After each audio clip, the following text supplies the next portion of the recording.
Skip pass to Conley. Draymond's flying at him. Conley floater with the offhand. Flipped it. And that's game. I mean, I know Utah just came off a very upsetting loss, but there's no way they lose this game.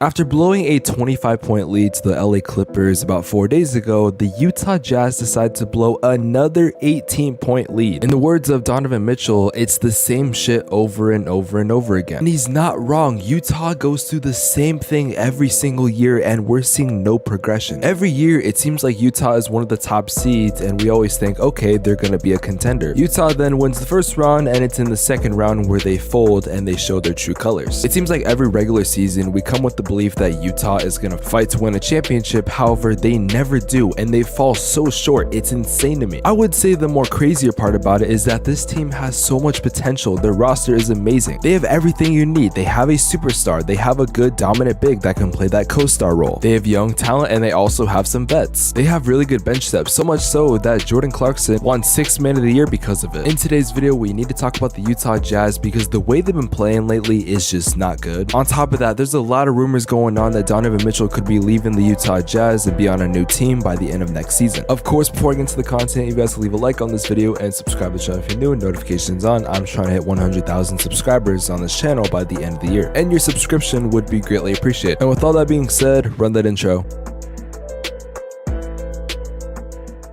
Today's video is brought to you by manscaped.com. We're going to talk about them later on in the video. Now, if someone were to ask you what is the biggest problem going on in Utah, there's a couple things that I think we could list, and one of them is very vague, but it's closing. And honestly, I don't think me just saying, oh, the Utah Jazz need to get better at closing is something I could easily say. Like, yes, obviously you need to be good at closing, you need to be able to finish the game, but Utah seems to just love struggling in the fourth, and this is something that I've noticed for a while. Besides that, which is something that I think a lot of people have started to pick up on, there's another problem that people aren't really talking about. A player that I think that has gotten a lot of flack for Utah's struggles in not only the playoffs, but even sometimes in regular season games has to be Rudy Gobert. Now, some of you guys don't like Rudy Gobert, you think he's overrated, and honestly, that's fine. However, I'm sorry, but Rudy Gobert is one of the best centers in the NBA. The impact he brings on defense is very important, and I think that's why it feels like he's always in the running for Defensive Player of the Year. It's not like he doesn't deserve to be in the running because every single year he's always known as one of the best defenders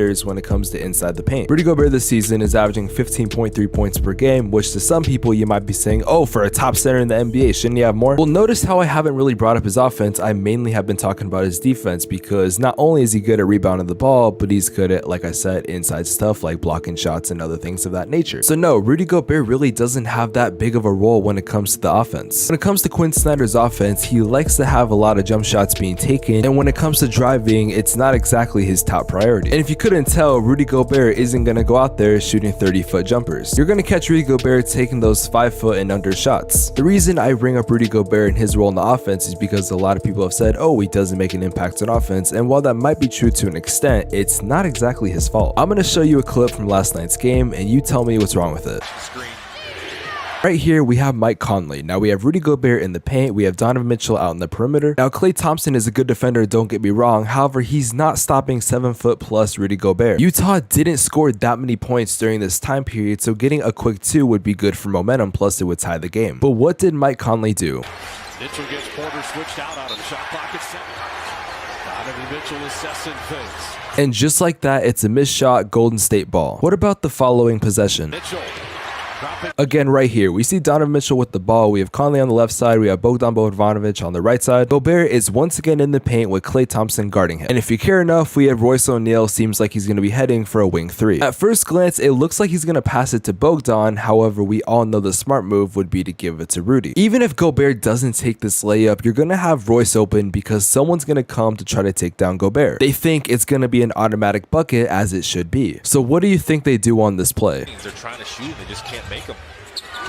Once again, he waves off Rudy Gobert, and now that's 2 points that they could have had. By the way, this possession would end in Donovan Mitchell getting the ball knocked out, but it would still be Utah ball. However, that wasted 5 to 10 seconds is going to take time off the ball, and you don't have that when you're down by 3 in a close game. What's even crazier is that the Utah Jazz, between the 9-minute and 24-second mark to the rest of the game, would score 4 points in total. And you want to know who was responsible for that? Rudy Gobert himself. The same man that was ignored and waved off during the offense in a late game clutch situation, was responsible for Utah's 4 points with about 9 minutes and 24 seconds left in the game. And there's nothing he can do about it. There's literally nothing he can do. He's getting open, he's making the right plays on defense and even on offense. And as much as I love guys like Donovan Mitchell and Jordan Clarkson and Bogdan Bogdanovic, I'm sorry, but it's their fault to blame. While they were having a brick off, Rudy Gobert was getting open inside the paint just for him to score the only 4 points that Utah would have to end off that game. And if you think those 2 possessions I showed you earlier with Rudy Gobert getting ignored were the only examples, then you'd be sadly mistaken. Oh, you don't believe me? Alright, let's do one more. As Conley brings up the ball, we see Rudy Gobert running, however he is ignored and it's thrown to Jordan Clarkson, who takes a 3, which obviously was a brick as he was participating in Utah's brick off. So ever since last night, some reports have came out that maybe Toronto's going to be interested and Dallas could be interested. At this point, I feel for Rudy Gobert and I think he needs to get out of Utah because clearly something is going on internally in the Jazz organization that we don't know about. What's crazy is I've seen this situation play out before. In fact, it happened last year with Luka Doncic and Kristaps Porzingis. We all decided to make fun of Kristaps Porzingis last year, saying he wasn't good. However, behind the scenes, things weren't doing so well. And maybe Utah moving away from Rudy Gobert wouldn't be the worst situation for the organization. Dallas is doing just fine without Porzingis. In fact, I think we could easily say they got better. If the Jazz players don't want to give the ball to Gobert in situations where he's open or they're just straight up ignoring him, wouldn't it be smart to just try to get rid of Gobert so you don't have to deal with those problems anymore? Well, unfortunately for Gobert, there is just one problem, and that's because he signed a $205 million contract 5-year extension with the Jazz in 2020. So if Utah is going to trade him, a team needs to have a lot of cap space if they want to get him. I'm going to be honest, I think he's worth the cap space. I think you should definitely try to make some moves depending if you're the Dallas Mavericks or the Toronto Raptors. I think there will be more teams, especially because there's rumors that the salary cap is going to go up by like $20 million.